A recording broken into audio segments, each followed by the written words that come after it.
झारखंड वार्ता, खबर आम हो या खास पहुंचेगी आपके पास। धारा 14 के तहत, धारा 16 के तहत, धारा 21 के तहत इनको जीवन जीने का मौलिक अधिकार दिया है। और मैं बहुत परमात्मा के प्रति थर्ड जेंडर के प्राइड मार्च में आपदा प्रबंधन मंत्री बन्ना गुप्ता शामिल हुए।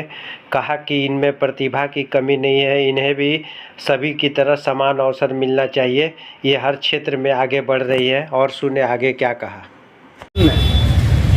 धारा 14 के तहत, धारा 16 के तहत, धारा 21 के तहत इनको जीवन जीने का मौलिक अधिकार दिया है। और मैं बहुत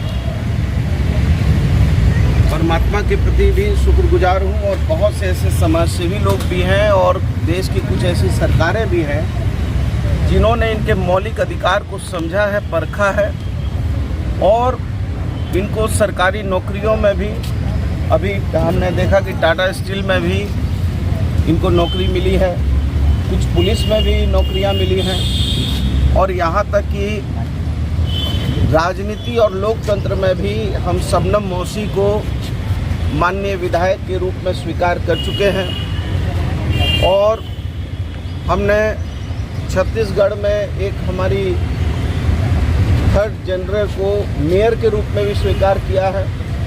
यहाँ तक कि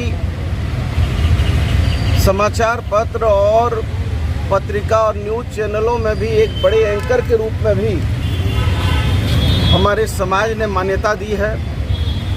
तो मैं ये मानता हूँ कि शरीर से हो सकता कि ये थोड़े अधूरे हो सकते हैं, लेकिन हृदय की पवित्रता और मस्तिष्क की गहराइयों में और मस्तिष्क के बोध में ये आम नागरिकों में बिल्कुल उसी तरीके से है जो आम नागरिकों की प्रतिभा होती है, उनकी समृद्धि होती है, उनके काम करने की दक्षता होती है, जीवन जीने की शैली होती है और उन्नति और समृद्धि के मार्ग को प्रशस्त करने की जो क्षमता होती है, मैं समझता हूँ वही क्षमता है।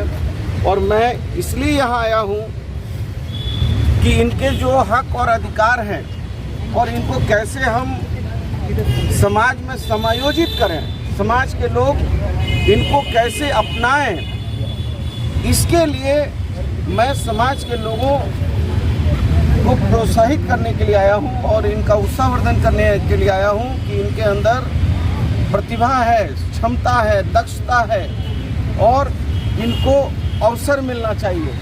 Ability is nothing without opportunity. आपके अंदर योग्यता है, हुनर है, प्रतिभा है, वो तब तक बेकार है जब तक दिखाने का मौका नहीं है।